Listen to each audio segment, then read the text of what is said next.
आज मैं आपको अर्थमेटिक प्रोग्रेशन में कुछ एक्सरसाइजेस, अभ्यास प्रश्न कराने जा रहा हूँ। प्यारे बच्चों, आप इन्हें बहुत ध्यान से समझिएगा। मुझे यकीन है कि आपको इस चैप्टर में किसी भी प्रकार की कोई दिक्कत किसी भी स्टैंडर्ड पर नहीं आएगी। ज़्यादा बात ना करते हुए अपन अपने बिंदु पर आते हैं। पहला जो क्वेश्चन है मेरा, क्वेश्चन नंबर 1, फाइंड एपी। आपको मैं शॉर्ट में ही क्वेश्चन लिखवा रहा हूँ, लेकिन डिटेल में समझा रहा हूँ। ये प्रश्न है, समांतर श्रेणी ज्ञात कीजिए। आपको बताना है कि जो मैं अब श्रेणियाँ, जो मैं अर्थमेटिक प्रोग्रेशंस लिखूंगा, उनमें कौन कौन सी अर्थमेटिक प्रोग्रेशन अर्थात एपी समांतर श्रेणी है। पहला इसमें है 3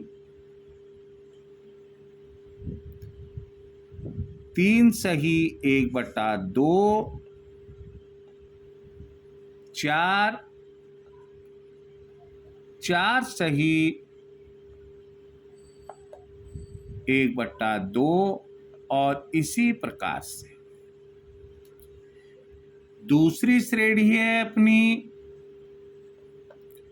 1/2, 1/4, 1/6, 1/7 और इसी प्रकार से 1/8। 7 की जगह अपन 8 कर। तीसरी श्रेणी है आपके 2, 4, 8, 16, 32 एंड सो ऑन। चौथी आपके है A plus B, A plus 2D, A plus 3D और इसी प्रकार से। पांचवी आपके पास में है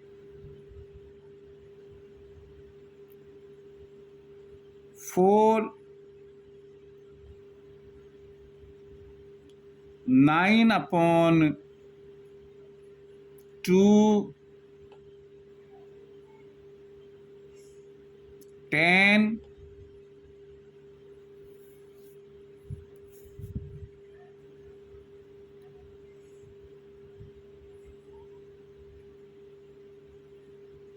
4, सॉरी थोड़ा सा करेक्शन है, 4, 9/2, 5, 11/2, 6, 13/2 and so on.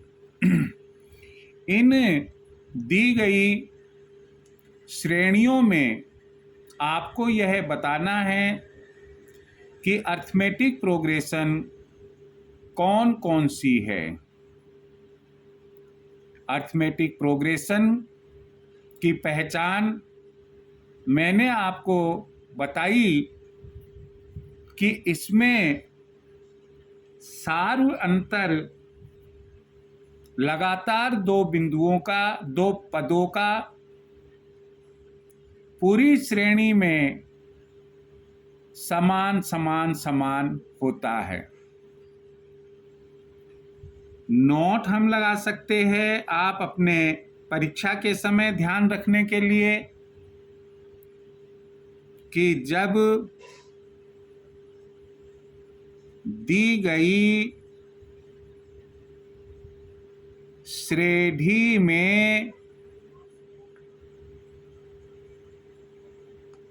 Common difference, जिसे मैंने आपको बताया था डी से चिन्हित किया जाता है, समान हो वह समांतर श्रेणी होती है।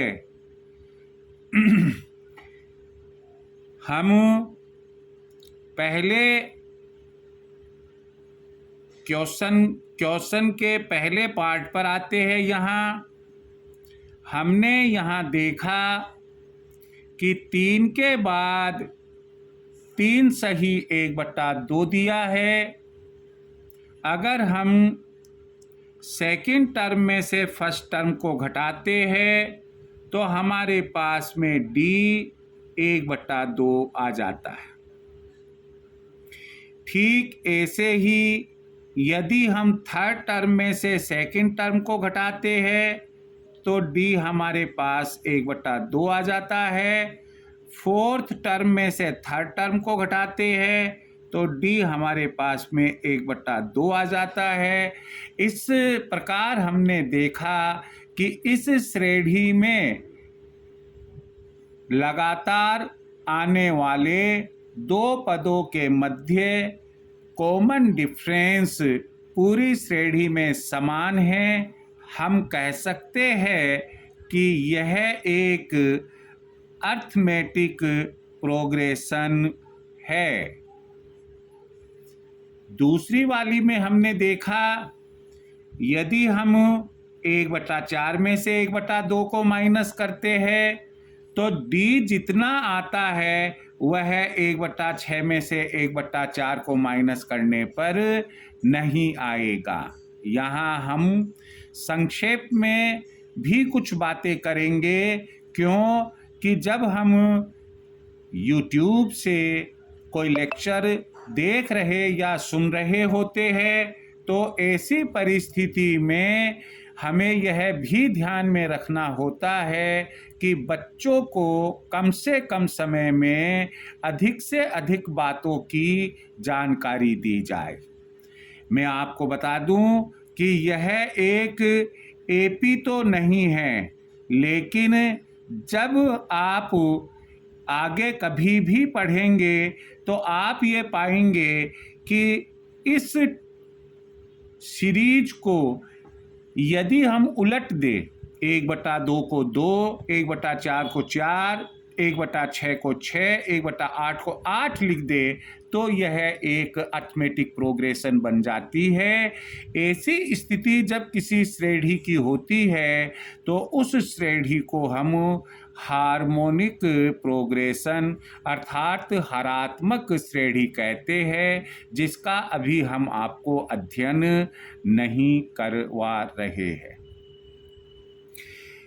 तीसरे नंबर वाला जो प्रश्न है इसमें हमने देखा कि सार्व अंतर समान कदापि नहीं आ रहा है, बल्कि हम ये देख रहे हैं कि इस टर्म को 2 से गुणा करते हैं तो हमारे 2 जा 4 आता है। इस टर्म को भी अगर हम 2 से मल्टीप्लाई करते हैं तो 4 जा 8 आ रहा है। इसको अगर 8 को 2 से मल्टीप्लाई करते हैं तो ये हमारे पास में 8 जा 16 आ रहा है। इस तरह से बजाय प्लस माइनस के हमारे पास में मल्टीप्लाई करने पर अगली अगला टर्म, अगला पद हमें प्राप्त हो रहा है, यह भी एक अर्थमेटिक प्रोग्रेशन नहीं है, क्योंकि कॉमन डिफरेंस इसमें समान नहीं है। अब हम आगे चलते हैं। यह समांतर श्रेणी का एक जनरल फॉर्म है। इसे हम सामान्य रूप कहते हैं, समांतर श्रेणी का एक सामान्य रूप कहते हैं। यदि हम इसमें से इसको माइनस करें तो अब यहाँ देखिए, नीचे मैं बता रहा हूँ a प्लस डी माइनस ए। तो अगर हम इसको माइनस करेंगे तो ये कट जाएगा और हमारे पास में d बच जाएगा। जब हम इसमें से इसको माइनस करेंगे तो a plus 2d, a plus D, जब अब ये माइनस करेंगे तो ये माइनस का होगा, ये माइनस का होगा, ये कट जाएगा और हमारे पास में कॉमन डिफरेंस डी का बच जाएगा। इसी प्रकार से जब इसमें से इसको माइनस करते हैं a प्लस 3d और इसमें से माइनस करना है a प्लस 2d को। एलजेब्रा में हमेशा नीचे माइनस होने पर साइन चेंज होते हैं, प्लस के माइनस और माइनस के प्लस, ये आपस में कट गए और फिर d बच गया। तो ये सब d इक्वल है, इसलिए हम ये कहेंगे कि यह भी एक AP है। क्या चीज़ है ये? AP, अर्थमेटिक प्रोग्रेशन है। अब इसके बाद में 5th नंबर पर हम चलते हैं। तो यहाँ हमने देखा कि 9/2 और उसमें से माइनस करना है 4 को, सेकंड टर्म में से फर्स्ट टर्म को। तो देखिए सिंपल तरीका इसका है, 9/2 माइनस 4, एलसीएम लिया 2 आया, 9 माइनस 8 इजिकल टू 1/2, ये d बना। फिर हमने थर्ड टर्म में से सेकेंड टर्म को माइनस किया, 5 माइनस 9/2, एलसीएम लिया फिर 2 आया, 2 5 10 माइनस 9, तो यह फिर हमारे पास में 1/2 आया। फिर हमने फोर्थ टर्म में से थर्ड टर्म को माइनस किया, 11/2 माइनस 5, तो यहाँ फिर एलसीएम आया 2, 11 माइनस 10 इजिकल टू 1/2। इस प्रकार हमने देखा d is equal to 1/2 is equal to 1/2 is equal to 1/2। Common difference, सार्व अंतर समान है, इसलिए यह श्रेणी भी हमारी अर्थमेटिक प्रोग्रेशन है।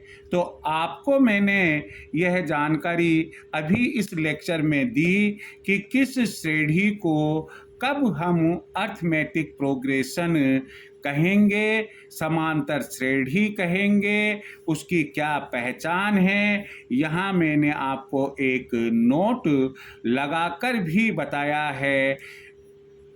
आगे फिर हम पढ़ेंगे, इसके बाद का पोर्शन हम पढ़ेंगे जिसमें हम आपको A कैसे मालूम करते हैं, D की वैल्यू कैसे मालूम करते हैं, N की वैल्यू कैसे मालूम करते हैं, AN की वैल्यू कैसे मालूम करते हैं, आदि आदि बहुत सी नई चीज़ों की जानकारी आपको देंगे।